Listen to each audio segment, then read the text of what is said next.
ಆತ್ಮೀಯ ಎಲ್ಲ ನನ್ನ ವೀಕ್ಷಕರಿಗೆ ನಿಮ್ಮ ಸುನೀಲ್ ಆರಾಧ್ಯ ಮಾಡುವಂತಹ ಪ್ರೀತಿಪೂರ್ವಕ ನಮಸ್ಕಾರಗಳು.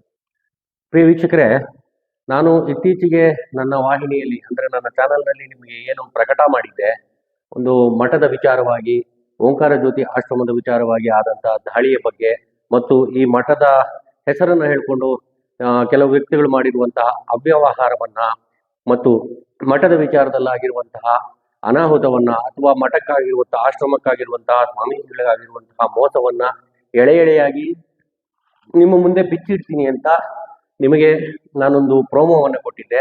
ಆ ಪ್ರೋಮೋವಿನ ಕುರಿತಾಗಿ ಇವತ್ತು ಸ್ವತಃ ಸ್ವಾಮೀಜಿಗಳೊಂದಿಗೆ ನಾವು ಮಾತಾಡ್ಲಿಕ್ಕೆ ಬಂದು ಕೂತಿದ್ದೀವಿ ಕಳವಾರದ ಓಂಕಾರ ಜ್ಯೋತಿ ಆಶ್ರಮದಲ್ಲಿ.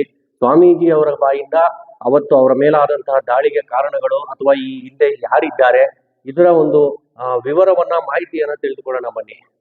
ನಮ್ಮೊಂದಿಗೆ ಇವತ್ತಿದ್ದಾರೆ ಕಳವಾರದ ಓಂಕಾರ ಜ್ಯೋತಿ ಆಶ್ರಮದ ಕಾಳಿತನೆಯ ಉಮಾ ಮಹೇಶ್ವರ ಸ್ವಾಮೀಜಿಯವರು.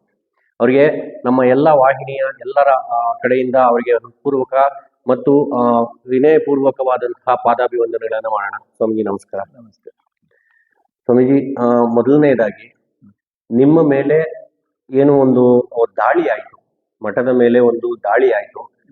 ಇದ್ದಕ್ಕಿದ್ದ ಹಾಗೆ ಗುಂಪು ಕೂಡ್ಕೊಂಡು ಒಂದಷ್ಟು ಜನ ಬಂದು ಏಕಾಏಕಿ ಮಠದ ಮೇಲೆ ನುಗ್ಗಿದ್ರು, ದಾಂಧಲೆ ಮಾಡಿದ್ರು. ಅವತ್ತು ಅನೇಕ ಸಾಧು ಸಂತರು ಕೂಡ ಇದ್ರು ಮಠ ಆಶ್ರಮದಲ್ಲಿ.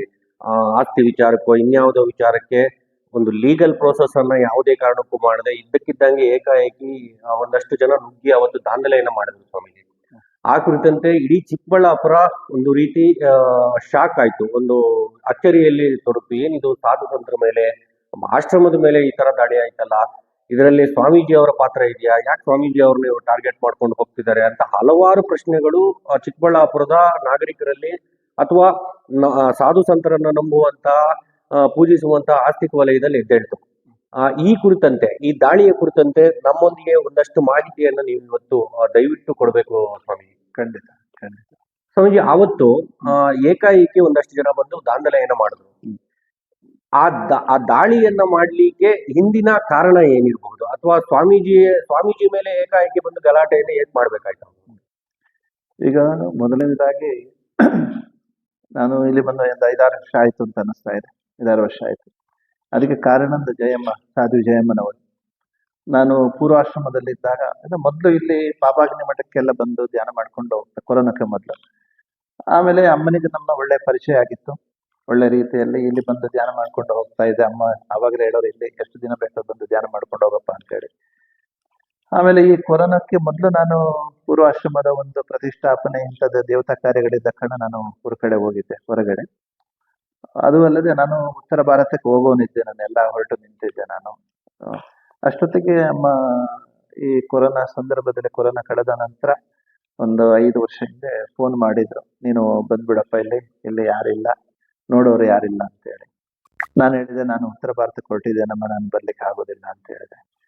ಆದ್ರೂ ಅಮ್ಮ ಅದಕ್ಕೆ ಒಪ್ಲಿಲ್ಲ. ಇನ್ನೂ ಒಂದು 2 ದಿವಸ ಬಿಟ್ಟು ಪುನಃ ಫೋನ್ ಮಾಡಿ, ಒಂದು 2-3 ದಿವಸ ಮಾಡಿ, ಇಲ್ಲ, ಕೊನೆಯಲ್ಲಿ ಹೇಳಿದ್ರು, ನೀನು ಬರ್ಲಿಲ್ಲ ಅಂತ ಹೇಳಿದ್ರೆ ನಾನು ಈ ಬಿಲ್ಡಿಂಗ್ ಮೇಲೇನೆ ಸಿಗಿದು ನಾನು ಆತ್ಮಹತ್ಯೆ ಮಾಡ್ಕೊಳ್ತೇನಪ್ಪ, ನನಗೆ ಯಾವುದು ಬೇಡ, ನೀನು ಬರ್ಬೇಕು, ನನಗೆ ಅದೇನೋ ನಿನ್ ಮೇಲೆ ಇದಾಗಿದೆ, ನೀನು ಬರ್ಬೇಕು ಅಂತೇಳಿ ಕಾಣಿಸ್ತಾ ಇದೆ, ನೀನೇ ಬರ್ಬೇಕು, ನೋಡಬೇಕು ಅಂತ. ಮತ್ತೆ ಅಮ್ಮ ಅಷ್ಟೆಲ್ಲ ಹೇಳಿದ್ಮೇಲೆ ನನಗೂ ಸ್ವಲ್ಪ ಮನಸ್ಸಿಗೆ ಒಂದ್ ಸ್ವಲ್ಪ ಆಘಾತ, ಒಂದ್ ಸ್ವಲ್ಪ ಬೇಸರನ, ಹಿರಿಯರು. ಆದ ಕಾರಣ ಏನೋ ವೀರಬ್ರಹ್ಮೇಂದ್ರ, ಅದು ಅಲ್ಲದೆ ವಿಶೇಷ ಇದು ವೀರಬ್ರಹ್ಮೇಂದ್ರ ಸ್ವಾಮಿಗಳು ಬಾಲ್ಯಾವಸ್ಥೆಯನ್ನು ಕಳೆದಂತ ಸ್ಥಳ, ತುಂಬಾ ಪವರ್ಫುಲ್ ಸ್ಥಳ. ಅದಕ್ಕೆ ನನಗೂ ಇಲ್ಲಿ ಧ್ಯಾನ ಮಾಡೋದು ಇಚ್ಛೆ ಇತ್ತು. ಏನೋ ಒಂದು ನಮ್ಮ ಕೈಯಿಂದ ಒಳ್ಳೇದಾಗುತ್ತಿದ್ರೆ ಅಂತ ಹೇಳಿ ನಾನು ಉತ್ತರ ಭಾರತಕ್ಕೆ ಹೋಗುವುದನ್ನು ನಿಲ್ಲಿಸಿ ತಟಸ್ಥ ಮಾಡಿ ಮತ್ತೆ ಇಲ್ಲಿಗೆ ಬರ್ಲಿಕ್ಕೆ ಯೋಚನೆ ಮಾಡಿದೆ. ಆಗ ಅಮ್ಮ ಏನ್ ಹೇಳಿದ್ರು, ನಾನು ನಮ್ಮ ಇಲ್ಲಿ ಇದ್ದಾರೆ ಮೊದ್ಲಿನ ನಮ್ಮ ಪೂರ್ವಾಶ್ರಮದಲ್ಲಿ ಪರಿಚಯ ಇದ್ದವರೆಲ್ಲ ಕಳಿಸ್ತೇನಪ್ಪ ನಿನ್ನನ್ನು ಎಲ್ಲಿಗೆ ಅಂತೇಳಿ. ಒಂದು 10-15 ಜನ ಮಿನಿ ಬಸ್ ಮಾಡಿಕೊಂಡು ನಮ್ಮ ಪೂರ್ವಾಶ್ರಮಕ್ಕೆ ಬಂದು ಅಲ್ಲಿ ಪ್ರಸಾದ ಎಲ್ಲ ಮಾಡಿಕೊಂಡು ಹೇಳಿದ್ರು, ನೀವೇ ಬರಬೇಕು, ಅಲ್ಲಿಗೆ ಅಮ್ಮನ ಆಜ್ಞೆ ಆಗಿದೆ, ನೀವೇ ಬರಬೇಕು, ನೀವು ಬಂದು ಮುಂದೆ ನೀವೇ ನೋಡ್ಕೊಳ್ಬೇಕು, ಇದನ್ನೆಲ್ಲ ನಾವೇನು ಬರ್ತಾ ಹೋಗ್ತಾ ಇರ್ತೇವೆ ಅಷ್ಟೇ ಅಂತ ಹೇಳಿದ್ರು.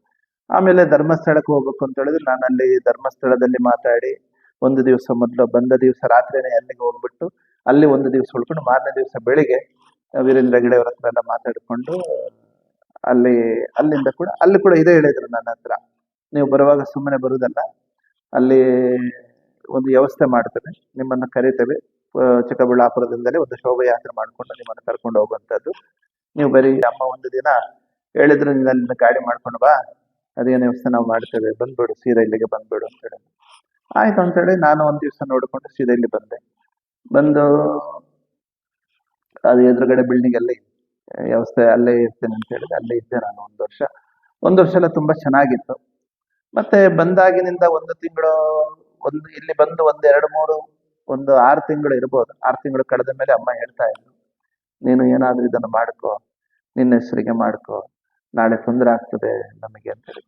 ಇಲ್ಲದಾದ ನಂತರ ಈ ಆಶ್ರಮವನ್ನ ಹೇಗಾದ್ರೂ ಮಾಡಿ ಒಬ್ಬ ಸಾಧುಗಳ ಕೈಗೆ ಅಥವಾ ಸಂತರ ಕೈಗೆ ಒಪ್ಪಿಸಿ ಇದನ್ನ ಆಶ್ರಮವನ್ನ ಮಾಡಬೇಕು ಅನ್ನುವಂಥದ್ದು ಅಮ್ಮನ ಸಾಧ್ವಿ ಜಯಮ್ಮನವರ ಆಸೆ ಆಗಿತ್ತು. ಖಂಡಿತ. ಅದರಂತೆ ನೀವು ಇಲ್ಲಿ ಸಾಧನೆಗೆ ಏನ್ ಬರ್ತಾ ಇದ್ರಿ, ಆಗಾಗ ಸಾಧನೆಗೆ ಬರ್ತಾ ಇರುವಂತಹ ನೀವು ಇವರ ಒಡನಾಟ ಆಯ್ತು. ನಿಮ್ಮ ಒಂದು ಸಾಧನೆ ಅಥವಾ ಸಾತ್ವಿಕತೆ ಅವ್ರಿಗೆ ಇಷ್ಟ ಆಗಿ ನಿಮ್ಮನ್ನೇ ಈ ಮಠದ ಉತ್ತರಾಧಿಕಾರಿಗಳನ್ನ ಮಾಡ್ಬೇಕು ಅಥವಾ ಈ ಆಶ್ರಮದ ಒಂದು ರೂವಾರಿ ಜವಾಬ್ದಾರಿಯನ್ನು ನಿಮಗೆ ಕೊಡಬೇಕು ಅನ್ನುವಂಥದ್ದು ಸಾಧ್ವಿ ಜಯಮ್ಮನವರ ಒಂದು ಅಭಿಪ್ರಾಯ ಅಥವಾ ಉದ್ದೇಶ ಆಗಿತ್ತು. ಹೌದು, ಖಂಡಿತ. ಆ ನಿಟ್ಟಿನಲ್ಲಿ ನಿಮ್ಮನ್ನು ಕರೆಸ್ಕೊಂಡಿದ್ರು. ಪಾಪಾಗಿನ ಮಠಕ್ಕೆ ಬರುವವರೆಲ್ಲ ಇಲ್ಲಿಗೆಲ್ಲ ಊಟ ಇಲ್ಲಿ ಕೊಡಬಾರದು. ನಾನು ಸ್ವಲ್ಪ ಅನ್ನದಾನ ಪ್ರಾರಂಭ ಮಾಡಿದೆ ಆವಾಗಲೇ. ಆದ್ರೆ ಇಲ್ಲಿ ಯಾರು ಬರಬಾರ್ದು, ಗೇಟ್ ಆಗಿರ್ಬೇಕು. ಗೇಟ್ ಬೀಗ ಹಾಕೊಂಡು ನೀವಿಬ್ರು ಇರ್ಬೇಕು. ಇಲ್ಲಿ ನಿಮಗೆ ಏನ್ ಬೇಕೋ ನಾವು ತಂದು ಕೊಡ್ತೇವೆ, ಬೇರೆ ಇನ್ನೇನು ಮಾಡುವಾಗಿಲ್ಲ. ನನಗೆ ಒಬ್ಬನಿಗೆ ಬೇಕಾದ್ರೆ ನಾನು ಏನಕ್ಕೆ ಬರಬೇಕು? ಇದಕ್ಕೆ ನಾನು ಒಂದು ಸಾಕ್ಷಿ ಹೇಳೋದಾದ್ರೆ, ಬಹಳ ಹಿಂದೆ ಮರಿಯಪ್ಪ ಸ್ವಾಮಿಗಳಿದ್ದಾಗ್ಲಿಂದಲೂ ಇಲ್ಲಿ ಬಹಳ ಅನ್ನದಾನ ಅನ್ನೋದು ನಡೀತಿತ್ತು, ಊಟ ಅನ್ನೋದು ಕೊಡ್ತಿದ್ರು. ನಾವೇ ಎಷ್ಟೋ ಸಾರಿ ಬಂದಾಗ ದಣಿವಾರ್ಲಿಕ್ಕೆ ನಮ್ಗೆ ಮಜ್ಜಿಗೆ ಕೊಟ್ಟಿದ್ದಾರೆ ಇಲ್ಲಿ. ನಾವು ಮಜ್ಜಿಗೆಯನ್ನು ಕುಡ್ಕೊಂಡು ಹೋಗಿದೀವಿ. ಆದ್ರೆ ಅದಾದ ನಂತರ ಕೆಲ ಕಾಲದ ನಂತರ ಈ ತರ ನೀವು ಹೇಳಿದಾಗೆ ಗೇಟ್ ಯಾವಾಗ್ಲೂ ಗೇಟ್ ಹಾಕಿ ಇರೋದು, ಇದನ್ನ ನಾವು ಗಮನಿಸಿದ್ದೀವಿ. ಊಟ ಮಾಡೋದ್ರಲ್ಲಿ ಬಿಸಿ ಕಳಿಸುವುದು ಇದೆ. ಈ ತರ ಎಲ್ಲ ಕೆಲವು ಘಟನೆಗಳು ನಡೆದಿರುವುದು ಬೇಡ, ನಾನು ಹೇಳುದು ನನಗೆ ಒಳ್ಳೆದಾಗುದಿಲ್ಲ. ಆದ್ರೂ ನಿರಂತರವಾಗಿ ಮತ್ತೆ ಒಂದ್ಸರಿ ಈ ನಿಧಾನಕ್ಕೆ ಇದೆಲ್ಲ ನಡೀತಾ ಇತ್ತು. ಅಮ್ಮ ನನಗೆ ಬಹಳ ಪೋಸ್ಟ್ ಮಾಡೋರು. ಅಮ್ಮ ಮತ್ತೆ ಅವರು ಕೂಡ ವಿರುದ್ಧಾತ್ಮಕವಾಗಿ ನಡ್ಕೊಳ್ಳಿಕ್ಕೆ ಸ್ಟಾರ್ಟ್ ಮಾಡಿದ್ರು ಅವರೆಲ್ಲ ಸೇರ್ಕೊಂಡು. ಆಮೇಲೆ ಇಲ್ಲಿ ಬರುವಂತ ಸಾಮಾನುಗಳನ್ನೆಲ್ಲ ಸ್ವಲ್ಪ ಕಡಿಮೆ ಮಾಡಿದ್ರು. ಏನೇನ್ ಬೇಕೋ ನೀವೆಲ್ಲ ಭಿಕ್ಷೆ ಎತ್ತಲಿಕ್ಕೆ ಹೋಗಿ ಅಂತ ಹೇಳೋ ಮಟ್ಟಿಗೆ ಕೂಡ ಬಂದ್ರು. ಆಮೇಲೆ ಏನಕ್ಕೆ ಇಷ್ಟೆಲ್ಲ ರುದ್ರಾಕ್ಷ ಮಾಲೆ ಹಾಕ್ತೀರಾ ಅಂತ ಬೇರೆಯವರು ಅದನ್ನು ಕೇಳುವಾಗ ಅಲ್ಲಿವರೆಗೆ ಬಂತು. ರುದ್ರಾಕ್ಷ ಎಲ್ಲ ಮಾಲೆ ದೊಡ್ಡದು ಹಾಕ್ಬಾರ್ದು, ಈ ರೀತಿ ಎಲ್ಲ ಒಂದೊಂದೊಂದೊಂದು ಒಂಥರ ಈ ಕ್ರಿಶ್ಚಿಯನು ಮತಾಂತರ ಮಾಡ್ತಾರಲ್ಲ, ಆ ತರ ಮಟ್ಟಿಗೆ ಇವರು ಬಂದ್ಬಿಟ್ರು. ಅಮ್ಮ ಹೇಳಿದ್ರೆ ನಿನಗೆ ಆದಷ್ಟು ಬೇಗನೆ ಅವಾಗ 1-2-3 ವರ್ಷ ಕಳೆದ ಮೇಲೆ ಪುನಃ ನೀನು ಮಾಡ್ಲೇಬೇಕಪ್ಪ, ಇಲ್ಲ ತೊಂದರೆ ಆಗುತ್ತೆ, ಮತ್ತೆ ನಾನು ಇರ್ತೇನೋ ಇಲ್ವೋ, ಆದ್ರೆ ಇದು ನಾಳೆ ಮುಂದೆ ಆಶ್ರಮ ಚೆನ್ನಾಗಿ ನಡಿಬೇಕು, ಯಾವುದೇ ತೊಂದರೆ ಇಲ್ಲದೆ ಸುಸೂತ್ರವಾಗಿ ನಡಿಬೇಕು ಅಂತ ಅಮ್ಮ ಹೇಳ್ತಾರೆ. ಇಷ್ಟೆಲ್ಲ ಆಗೋದ್ರ ಮಧ್ಯೆ ಈ ಸಾಧ್ವಿ ಜಯಮ್ಮನವರ ಸಂಬಂಧಿಕರು ಅನ್ನಿಸ್ಕೊಂಡವ್ರು ಯಾರು, ನಾವೇ ಇವರ ಸಂಬಂಧಿಕರು, ನಾವಿವರ ದಾಯಾದಿಗಳು ಅನ್ಕೊಂಡು ಬಂದಿದ್ರಲ್ಲ, ಅವರೆಲ್ಲ ಈ ಇಲ್ಲಿನ ಮಠಕ್ಕೆ ಆಶ್ರಮದೊಟ್ಟಿಗೆ ಒಡನಾಟ ಇತ್ತ? ಒಡನಾಟ ಏನು ಇರ್ಲಿಲ್ಲ. ಯಾಕೆ 5 ವರ್ಷ ನಾನ್ ನೋಡ್ತಾ ಇದ್ದೆ, ಏನೋ ಯಾವಾಗಾದ್ರೂ ಒಂದ್ಸರಿ ಬಂದು ಹೋಗ್ತಾ ಇದ್ರು. ಅದು ಬರ್ಲಿಕ್ಕೆ ಹೋಗ್ಲಿಕ್ಕೆಲ್ಲ ಅಮ್ಮನೇ ಚಾರ್ಜ್ ಕೊಡ್ತಾ ಇದ್ರು ನಾನ್ ನೋಡಿದಾಗೆ.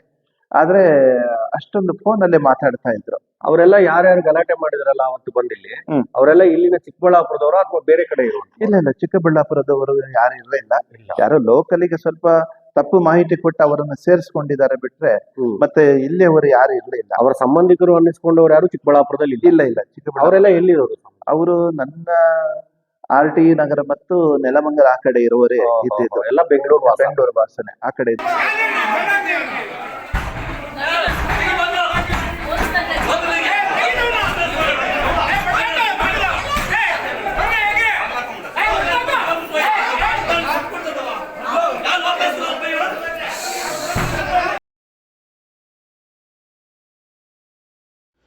ಪ್ರಿಯ ವೀಕ್ಷಕರೇ, ಸ್ವಾಮೀಜಿಯವರ ಕಡೆಯಿಂದ ಇನ್ನಷ್ಟು ಅಸಲಿ ಸತ್ಯದ ವಿಚಾರಗಳು ನಮ್ಮೊಂದಿಗೆ ಚಿತ್ರಿತಗೊಂಡಿವೆ.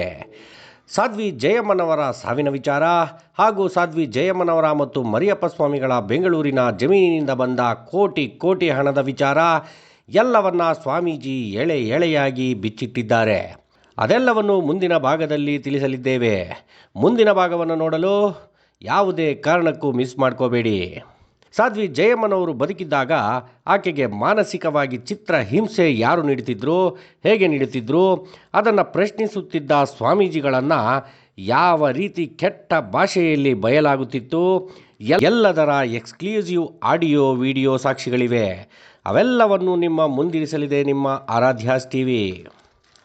ಪ್ರಿಯ ವೀಕ್ಷಕರೇ, ನಿಮ್ಮ ಆರಾಧ್ಯಾಸ್ ಟಿವಿ ಎಲ್ಲ ಡಿಜಿಟಲ್ ಮಾಧ್ಯಮಗಳ ರೀತಿ ಅಲ್ವೇ ಅಲ್ಲ. ನಮ್ಮದೇನಿದ್ರೂ ವಸ್ತುನಿಷ್ಠ ವರದಿ ಮತ್ತು ಮೌಲ್ಯಾಧಾರಿತ ವಿಚಾರ. ಸಿಕ್ಕ ಸುದ್ದಿಗಳನ್ನು ಮಾಡುವ ಗೋಜಿಗೆ ನಾವು ಹೋಗೋದೇ ಇಲ್ಲ. ನಾವು ಮಾಡುವ ಸುದ್ದಿಯಿಂದ ಸಮಾಜಕ್ಕೊಂದು ಉಪಯೋಗ ಮತ್ತು ಸಂದೇಶ ಎರಡರಲ್ಲೊಂದು ಇರಲೇಬೇಕು. So that we didn't report any kind of daily basis things. ಇದಕ್ಕೆ ಕಾರಣ ನಾವೇನೇ ಮಾಡಿದರೂ ನಮ್ಮತನ ಅನ್ನೋದೊಂದಿರಬೇಕು. ಆ ನಮ್ಮತನ ಸಮಾಜಕ್ಕೆ ಪೂರಕವಾಗಿರಬೇಕು ಮತ್ತು ಪ್ರೇರಕವಾಗಿರಬೇಕು. ಏನಂತೀರಾ? ಮುಂದಿನ ಸುದ್ದಿಯಲ್ಲಿ ಮತ್ತೆ ಸಿಗೋಣ. ವಂದನೆಗಳೊಂದಿಗೆ ಸುನೀಲ್ ಆರಾಧ್ಯ.